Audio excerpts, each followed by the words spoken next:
आज की वीडियो नए सेलर्स के लिए है जो अमेज़ॉन पर सेल करना चाहते हैं या वो नए सेलर्स के लिए जो हाल ही अमेज़ॉन पर उन्होंने ज्वाइन किया है सेलिंग करने के लिए। तो इस वीडियो में कुछ टिप्स बताऊंगा जिसमें ना जो नए सेलर्स हैं वो अपने अकाउंट को बहुत अच्छे से ग्रो कर सकते हैं और कोई भी जो अमेज़ॉन की पॉलिसी है वो उसके अकॉर्डिंगली ही काम कर सकते हैं। अमेज़ॉन की कुछ पॉलिसी होती है जो हर सेलर को फॉलो करनी होती है, चाहे वो नया सेलर हो चाहे वो पुराना सेलर हो। तो इस वीडियो में आपको कुछ ऐसी टिप्स बताऊंगा जिनको आप फॉलो करके बहुत ही अच्छा सेल कर सकते हैं। सबसे पहली चीज़ ये है कि जो नए सेलर्स अपना अकाउंट बनाते हैं अमेज़ॉन पर तो वो मैपिंग कर लेते हैं। जैसे उनके पास कोई प्रोडक्ट है, अब उससे मैच करता हुआ कोई और जो प्रोडक्ट है वो ऑलरेडी अमेज़ॉन पर अवेलेबल है, तो वो लोग उस सेलर की लिस्टिंग में जाके मैपिंग कर लेते हैं। वहाँ खाली उनको रेट डालनी होती है और एसक्यू डालना होता है। अब इससे होता क्या है कि यदि उस सेलर के पास जिसका इस सेलर ने मैपिंग किया है, नए सेलर ने, उसके पास यदि ब्रांड है, ट्रेडमार्क है, तो वो आपकी मैपिंग को हटा सकता है, वो आपकी लिस्टिंग को रिमूव करवा सकता है अमेज़ॉन से कंप्लेंट करके। इस केस में अमेज़ॉन आपका फर्स्ट टाइम में अकाउंट बंद नहीं करेगा, बट आपको एक वार्निंग देगा कि यदि आप इस तरह से किसी और ब्रांड का लिस्ट करते हैं कोई भी प्रोडक्ट तो आपका अकाउंट सस्पेंड हो जाएगा और अमेज़ॉन आपको अलाउ नहीं करेगा सेल करने के लिए। तो इसलिए आपको मैपिंग तो कभी नहीं करनी, आपको अपना खुद का जो प्रोडक्ट है वो नया लिस्ट करना है, आपको नई लिस्टिंग बनानी है। अमेज़ॉन रिकमेंड करता है कि आप मैपिंग कर सकते हैं, बट आपको मैपिंग नहीं करनी क्योंकि आपको नहीं पता कि सामने वाले सेलर के पास का ब्रांड है या उसके पास ब्रांड नहीं है उसका। यदि उसके पास ब्रांड नहीं है तो सेलर कुछ नहीं कर सकता, बट यदि ब्रांड हुआ तो आपका अकाउंट सस्पेंड हो सकता है। तो इसलिए पहला टिप यही है कि आपको मैपिंग बिल्कुल नहीं करनी, आपको नई लिस्टिंग करनी है अमेज़ॉन में। अभी नई लिस्टिंग करने में आपको कुछ प्रॉब्लम्स होती है अमेज़ॉन में, जैसे कि एक होता है प्रोडक्ट आईडी, जहाँ पे आपको GTIN, UPC, EAN कोड की वो डिमांड करता है जब भी आप नई लिस्टिंग करते हैं। तो देखिए GTIN और UPC का मैंने एक वीडियो ऑलरेडी बना दिया है, तो उसका लिंक नीचे डिस्क्रिप्शन में मेंशन कर दिया मैंने, आप उस वीडियो को चेक कर सकते हैं। आपको यदि आप नए सेलर हैं तो आपके पास ब्रांड नहीं होगा, उस केस में आप GTIN एग्जाम्पशन के लिए अप्लाई कर सकते हैं। 12 आवर्स में आपको एग्जाम्पशन मिल जाता है और उसके 24 आवर्स के बाद आप नई लिस्टिंग कर सकते हैं। अगला जो आता है वो आता है कि आपका बाई बॉक्स। कई बार क्या होता है कि सेलर को बाई बॉक्स जल्दी लेना होता है तो वो उसके लिए फेक ऑर्डर करवा देते हैं, या मैं बात करूं कि वो फेक रिव्यू और फेक फीडबैक ले लेते हैं।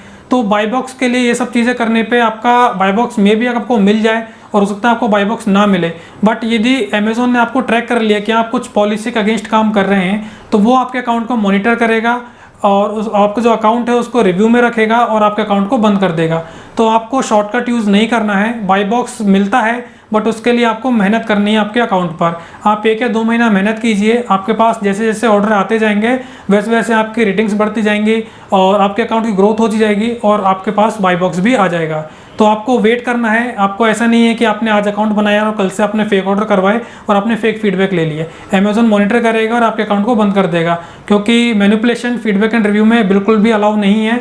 और फीडबैक एंड रिव्यू से रिलेटेड जो वीडियो है मैंने ऑलरेडी बना दिया है, तो आप डिस्क्रिप्शन में जाके लिंक को चेक कर सकते हैं। अगला पॉइंट आता है GST का। GST कई बार क्या होता है कि आप अमेज़ॉन में अपना एक GST टैक्स डिसाइड करते हैं कि आपका जो प्रोडक्ट है वो 18% का है, 18% GST का है। अब कई बार आप ऐसा आइटम भी लिस्ट कर देते हैं जो कि 5% में आता है या 12% में आता है या 28% में आता है, तो उस केस में भी आपका 18% ही GST चार्ज होगा, क्योंकि आपने अपनी जो मेन कैटेगरी है वहाँ पे आपने GST टैक्स 18% का किया हुआ है। तो उसके लिए आपको करना ये है कि जैसे आप कोई भी नया आइटम लिस्ट कर रहे हैं उसका जो GST है वो है 5%। तो वहाँ पर आपको जब आप कोई भी आइटम लिस्ट करते हैं तो वहाँ पे आपको पूछा जाता है कि ये किस GST टैक्स के अंतर्गत आता है, यानी कि अमेज़ॉन कुछ PPC कोड बने हुए हैं तो आपको जो प्रोडक्ट है वो कितने % GST में आता है, तो वहाँ पे आप उसको GST टैक्स को सिलेक्ट करके आप लिस्टिंग कर सकते हैं।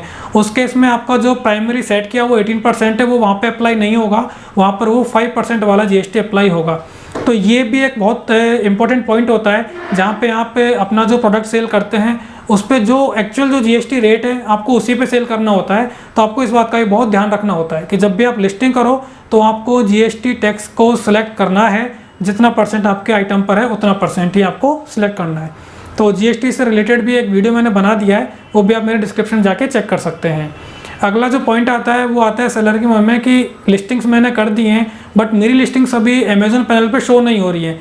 जैसे किसी का कोई XYZ ब्रांड है, यदि वो अमेजोन पे टाइप करता है XYZ, तो वो उसका जो लिस्टिंग है, जो उसका प्रोडक्ट है, वो नहीं दिखेगा। जी हाँ, बिल्कुल ऐसा होता है, वो स्टार्टिंग में होता है। यदि आप नए सेलर हैं, आपने आज ही कोई आइटम लिस्ट किया है, तो आज या कल में वो आपके आइटम को अमेजोन पर नहीं दिखाएगा। यदि आप सर्च करते हो ब्रांड नेम से तो भी आपको नहीं दिखाएगा। तो इसके लिए अमेजोन में आपको टाइम देना होता है। आप डेली नई लिस्टिंग कीजिए, आप कीवर्ड्स पे काम कीजिए। लिस्टिंग जब आप करते हैं तो सर्च टर्म में आपको कीवर्ड डालने होते हैं, तो आपको वहाँ पे कीवर्ड डालने हैं। कीवर्ड सारे यूनिक होने चाहिए और जो प्रोडक्ट है उससे रिलेट करते हुए होने चाहिए। किसी और का ब्रांड नेम ऐसे आपको वहाँ नहीं डालना, आप उससे जो प्रोडक्ट है उससे रिलेटेड ही आपको कीवर्ड डालने हैं। और एक बात और कि आपको कीवर्ड के बीच में कोई भी कॉमा या कोई भी स्पेशल कैरेक्टर यूज़ नहीं करना और कोई भी आपको रिपीटेड वर्ड यूज़ नहीं करना। तो इस तरह से आप कीवर्ड डाल सकते हैं अपनी लिस्टिंग में। 10 से 15 दिन में आपका लिस्टिंग धीरे धीरे ग्रो करता है और आपके अमेजोन अकाउंट में वो दिख जाता है। तो इसके लिए भी आपको वेट करना होता है, इसके लिए कोई शॉर्टकट नहीं है। एक बात यह है कि यदि अमेजोन में आप अमेजोन की पॉलिसी को फॉलो करके कोई भी काम करते हो तो आपकी ग्रोथ होगी और आपका अकाउंट कभी बंद नहीं होगा, किसी भी तरह का कोई भी रेस्ट्रिक्शन आपके अकाउंट पर नहीं आएगा। बट यदि आप कोई भी पॉलिसी का अगेंस्ट काम करते हैं तो अमेजोन फ्रीक्वेंटली आपके अकाउंट को सस्पेंड कर देगा। तो आपको इन बातों का बहुत ही ध्यान रखना है यदि आप नए सेलर हैं। देखिए, अमेजोन एक ऐसा प्लेटफॉर्म है जो आपके ब्रांड को अप्रूवल तब करता है जब आपका ब्रांड आर बन के आ जाता है, जब आपका ब्रांड गवर्नमेंट में अप्रूव हो जाता है। ट्रेडमार्क जो होता है अप्लाइड किया हुआ, अमेजोन उसको एक्सेप्ट नहीं करता है और रजिस्टर्ड ट्रेडमार्क आने में वक्त लगता है, जैसे 4 या 5 महीने का टाइम लगता है। तो जो भी ब्रांड के लिए जिन्होंने भी अप्लाई किया उनको वेट करना है, उनको ब्रांड रजिस्ट्री नहीं करनी है, क्योंकि अमेजोन आपको अलाउ नहीं करेगा, क्योंकि आपका जो ब्रांड है वो रजिस्टर्ड नहीं है वहाँ पे, वो पेंडिंग में है। ठीक है, तो ये कुछ पॉइंट्स हैं जो एक नए सेलर के लिए बहुत ही ज़्यादा इंपॉर्टेंट हैं। और यदि आपको इसी तरह के और भी कुछ इन्फॉर्मेशन चाहिए ई कॉमर्स से रिलेटेड, अमेजोन से रिलेटेड या किसी और प्लेटफॉर्म से रिलेटेड, तो आप मेरे चैनल को सब्सक्राइब कर लीजिए और आप मेरे वीडियो को शेयर कर दीजिए। Thank you.